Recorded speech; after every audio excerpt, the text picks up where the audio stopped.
The first step to solving a phase change calculation problem is to draw the heating curves, and since this is a sample of ice, the freezing and the boiling temperature are 0 and 100, and it starts at negative 38 degrees Celsius, which is down here, and it goes to 116, so this is 100, so it goes past that.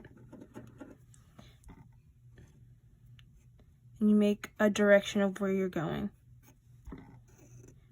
And you're traveling up to 116. So this is Q1, this is Q2, this is Q3, this is Q4, and this is Q5.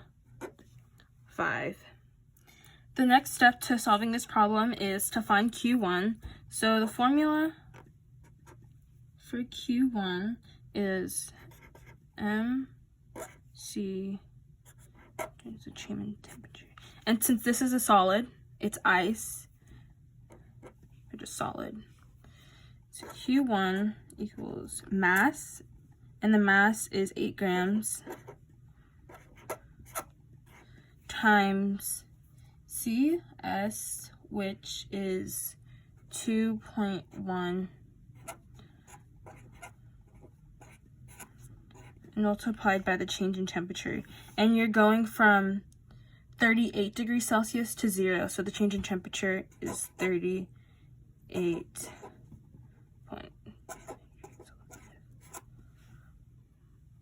Okay, so now we'll find Q2 and take the mass again, which is 8 grams, multiply it by this, which is 334. For Q3, use the same formula for this one, except the solid is now a liquid, so this part will be different.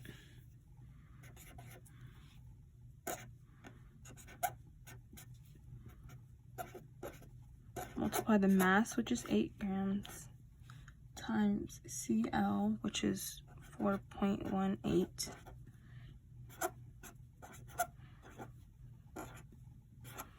Multiplied by the change in temperature. And over here, you're going from 0 to 100. And so there's a 100-degree difference. And you find... So I found the answer for this, and then I continued on to find Q4, and the formula for that is M times change in H vapor, because you're turning a liquid into boiling, so it's vapor, and you multiply the mass like we've done before, and multiply that by 2,260, and this is the answer you get. And now we're going to do Q5. Which is here, and that is the same equation that we use for this one and this one, except once again, this one was a solid, this one was a liquid, and this one, the next one's going to be vapor. So you multiply mass times C times change in temperature, and the mass is 8 grams. Multiplied by 1.9, and the change in temperature, you're going from 100 degrees Celsius to 116 degrees Celsius, so the difference is 16, and you multiply all those together to get Q5. The last step to solving this problem is to add all of these together: Q1, Q2, Q3, Q4, and Q5. So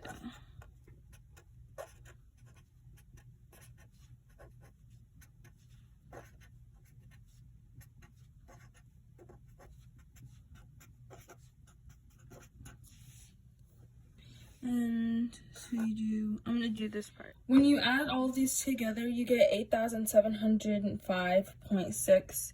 And when you look at the numbers, the smallest number here is 8 grams, so it's only going to be multiplied to one significant finger. So this is 7, so you move up, so it's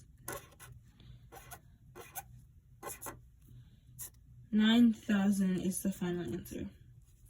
Of this problem, you draw the heating curve, and because it's water, once again, the boiling and the freezing temperature are 0 and 100.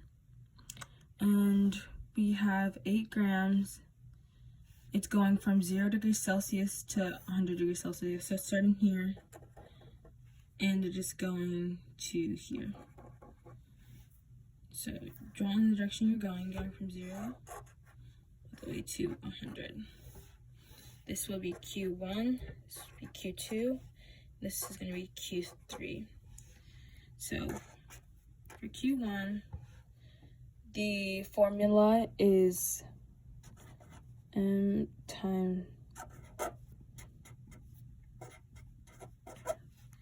and you multiply the mass, which is 18.0 grams, times H fusion, which is 304, and you get your answer. For solving Q2, you do mass times C times change in temperature, and since this is, you're going from 0 to 100, it's going to be a liquid, because at the end of 0, it becomes a liquid. So you do mass, which is 18.0 grams, times CL, which is 4.18, and multiply it by the change in temperature. And you're going from 0 to 100, so the change in temperature is 100. And you solve for that and get your answer. Multiply all these together. Okay, lastly, to find Q3, you take the formula, which is mass times H vapor, and you multiply 18 times 2,260, and you get this as your answer. And for the final step, you add Q1, Q2, and Q3 together. So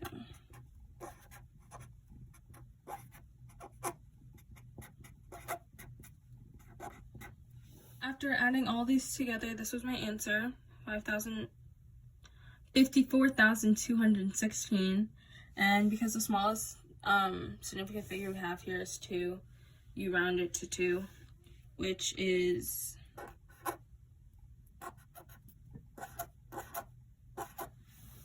just 54,000.